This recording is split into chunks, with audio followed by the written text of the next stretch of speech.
Sungguh, aku melihat langit terbuka dan putra manusia berdiri di sebelah kanan Allah.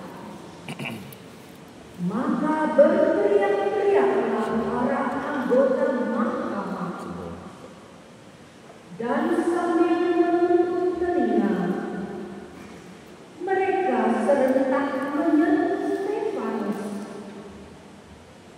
Mereka menyeret dia keluar kota, lalu melempari dia dengan batu. Dan saksi-saksi meletakkan mantel mereka di depan kaki seorang muda yang bernama Saulus.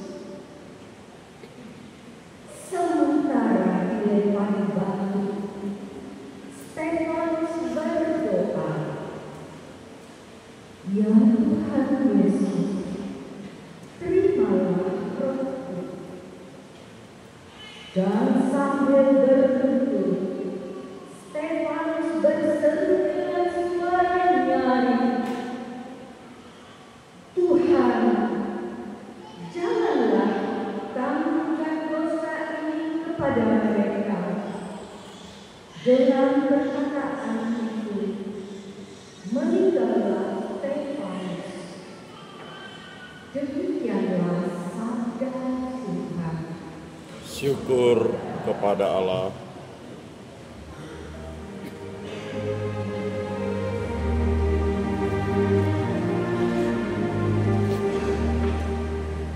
Tuhan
Syukur kepada Allah.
Bukan untuk mereka ini saja aku berdoa, tetapi juga untuk orang-orang yang percaya kepadaku melalui pemerintahan mereka, supaya mereka semua menjadi satu, sama seperti Engkau ya Bapa di dalam aku dan aku di dalam Engkau, agar mereka juga di dalam kita, supaya dunia percaya bahwa Engkaulah yang telah mengutus aku.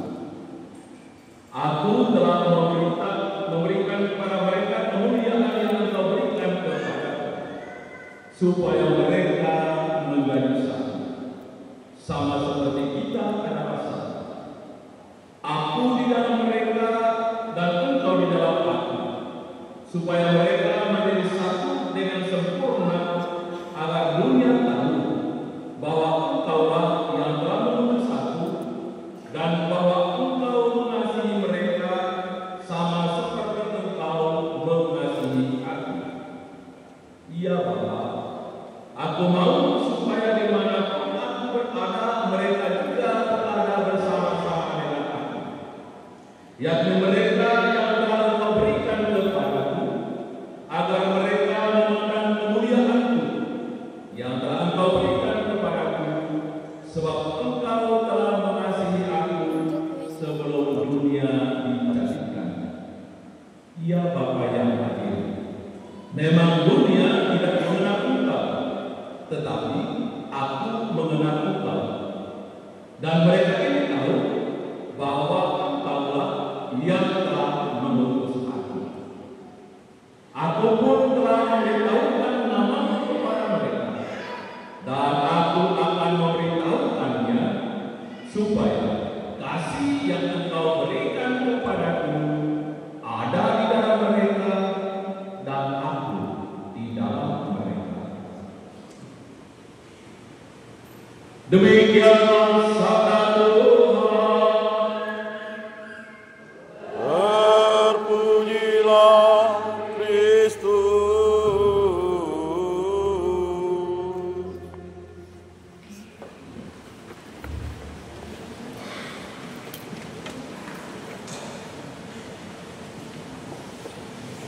Supaya mereka menjadi satu.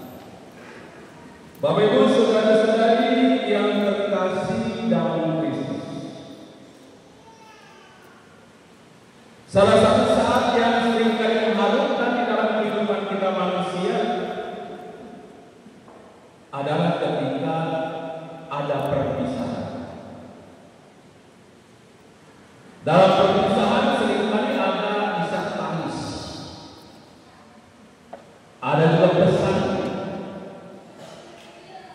tentu juga ada harapan dan doa. Ketika seorang tokoh pemuka berpisah dengan bawahannya, tentu ia memberikan pesan, tentu ia memberikan harapan, dan juga memberikan doa kepada mereka yang ditinggal. Tentu pesan, harapan, dan doa itu sifatnya positif, agar mereka yang ditinggalkan tetap menjaga kesatuan, menjaga persaudaraan, dan setia dalam tugas dan tanggungan. Bapak Ibu saudara-saudari yang terkasih, ketika Yesus kembali kepada Bapaknya dan tinggalkan para muridnya, ia juga memberikan pesan kepada mereka.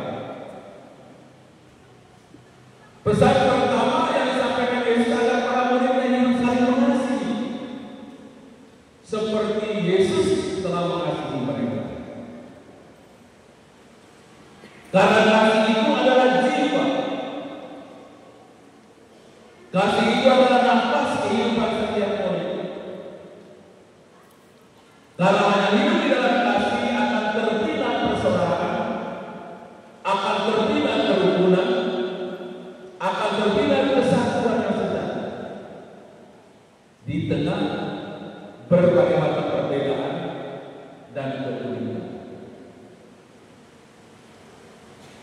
Dan Yesus juga mengharapkan para muridnya untuk tetap setia, memberikan kesaksian tentang dirinya, tentang hidup dan karyanya, tentang kemampuan. Para murid diminta untuk tidak tinggalkan komunitasnya, tapi tetap menjaga persatuan persaudaraan di antara mereka yang diinginkan oleh kasih persaudaraan sejati yang telah dia tinggalkan dan telah dia wariskan kepada mereka. Dan dalam Injil hari ini, Yesus ingin menurunkan mereka dan mengatakan bahwa ia akan senantiasa menyertai mereka. Yesus memberikan harapan kepada para muridnya, walaupun ia tinggalkan mereka dan pada kembali kepada Bapaknya. Yesus katakan, Yesus berikan jaminan bahwa dia tidak akan meninggalkan para muridnya sendirian, tetapi ia akan mengutus Roh Penolong, Roh kebenaran, Roh Kristus yang melawat, yang akan selalu dan senantiasa menyertai para muridnya, terutama menuntun mereka untuk dengan penuh kesetiaan melanjutkan karya keselamatannya bagi dunia dan manusia. Dan dalam perikop ini hari ini Yesus berdoa secara khusus, memohon kepada Bapaknya agar para muridnya tetap setia di dalam kesatuan. Ya Bapa, aku berdoa, tapi bukan hanya bagi mereka ini saja, tapi bagi semua orang yang telah percaya kepadaku oleh pemerintahan mereka, supaya mereka menjadi satu. Bapak Ibu saudara-saudari yang terkasih, doa yang disampaikan Yesus kepada Bapaknya untuk dan demi kesatuan hidup para muridnya menjadi kekuatan bagi para murid dalam melaksanakan tugas-tugas. Bahkan Yesus memberikan kemuliaan kepada para muridnya, kemuliaan yang pernah diterima dari Bapa, supaya mereka juga memandang kemuliaan-Ku sebagaimana kemuliaan yang telah Engkau berikan kepada. Bapak Ibu saudara-saudari yang terkasih, doa adalah nafas kehidupan umat beriman. Doa memberikan kekuatan kepada setiap para murid untuk tidak hanya tetap hidup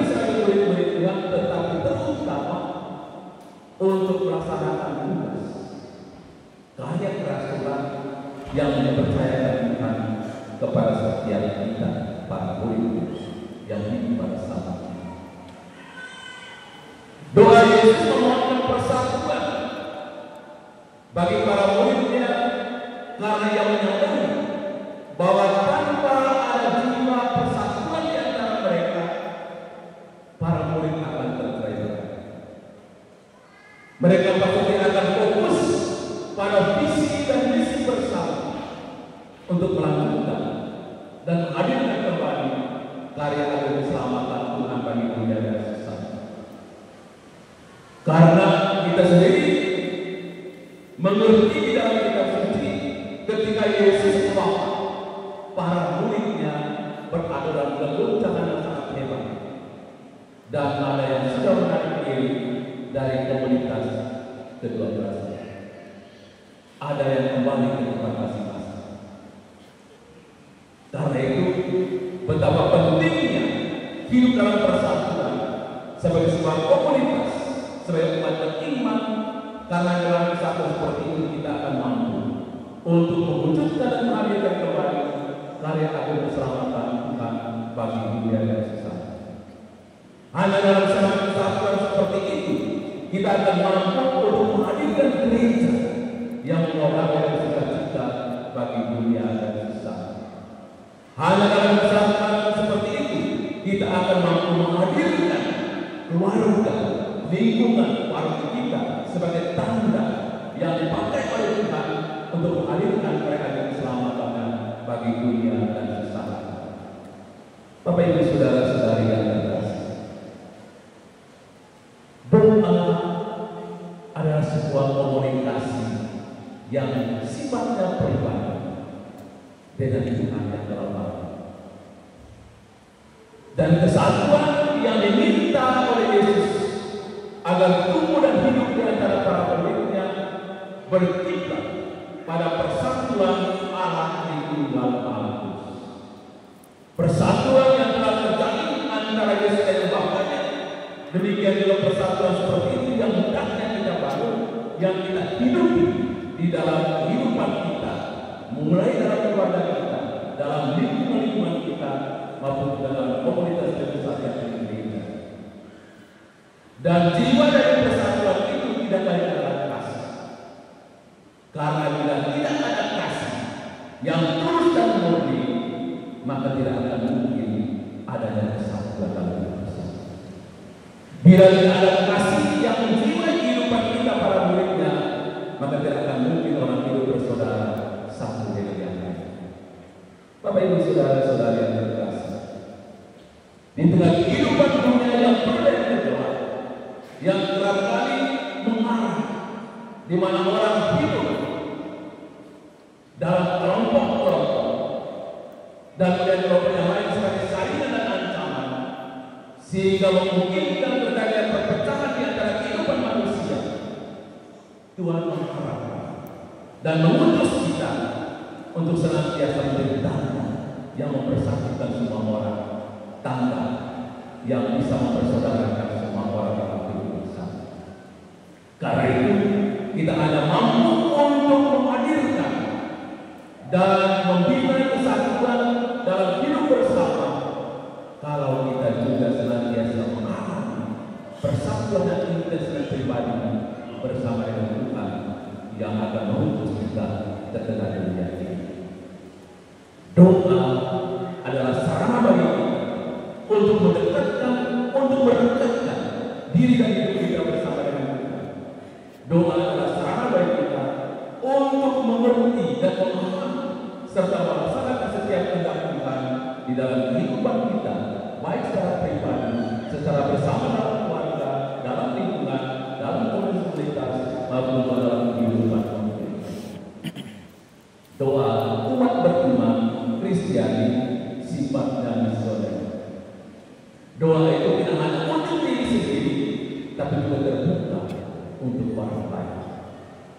Stefanus ketika dia diraja, dia tidak hanya berdoa mohon keselamatan dirinya, ya Tuhan Yesus terimalah roh, tetapi dia juga berdoa bagi mereka yang merayakan, ya Tuhan jangan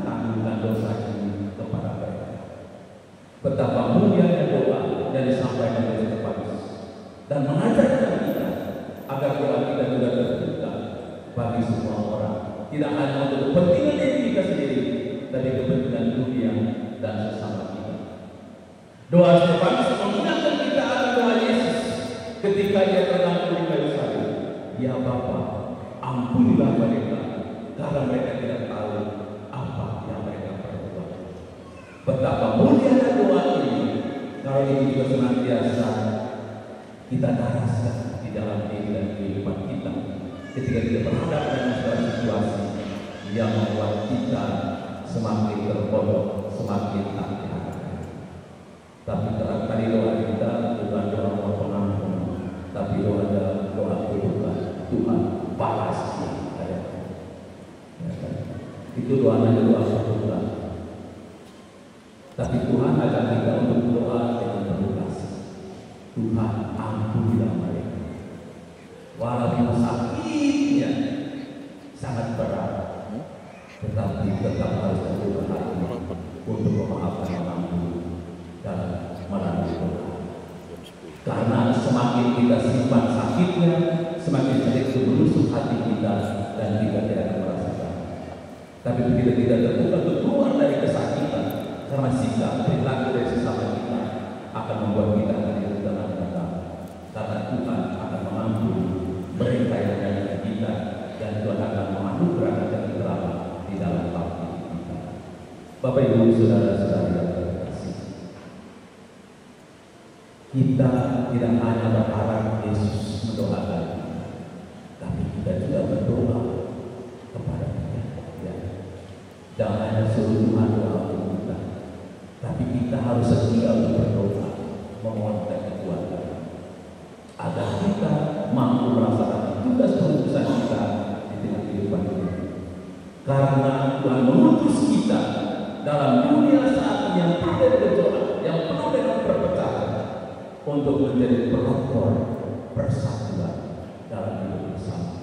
Tuhan mengutus kita untuk menghadirkan hidup yang sungguh dididik oleh kasih persaudaraan satu dengan yang lain, mulai dalam keluarga kita, dalam lingkungan kita, dalam program kita, maupun juga di tengah kehidupan masyarakat. Karena itu Yesus memohonkan kepada Bapaknya agar kita sungguh menjadi tanda persatuan di tengah kehidupan kita. Kenapa Yesus berdoa? Tujuan terakhir supaya kita semua pada akhirnya yang telah percaya kepadanya untuk mengalami kemuliaan bersama dengan Dia dalam kerajaan Bapa. Yesus katakan, ya Tuhan, aku mau supaya di mana aku berada, mereka juga berada bersama. Semoga pada akhir kehidupan kita ini kita akan diperkenankan oleh Tuhan untuk memandang dan hidup dalam kemuliaan bersama dengan Bapa yang di dalam surga. Karena hanya kita iman dan yang awal dan akhir hidup kita. Maka mari kita mohonkan rahmat penyertaannya agar kita sungguh hidup sebagai murid-muridnya, hidup dalam persaudaraan dan melihat segala macam perbedaan yang ada dalam diri kita bukan sebagai ancaman, tapi sebuah kekayaan untuk senantiasa mengembangkan hidup dalam kasih persaudaraan satu dengan yang lain, hidup dalam kesatuan dengan sesama, sebagaimana kesatuan yang kita bina bersama dengan Bapa, Putra, dan Roh Kudus. Semoga kehidupan kita pada akhirnya menjadi warga sukacita, warga kemuliaan, warga keselamatan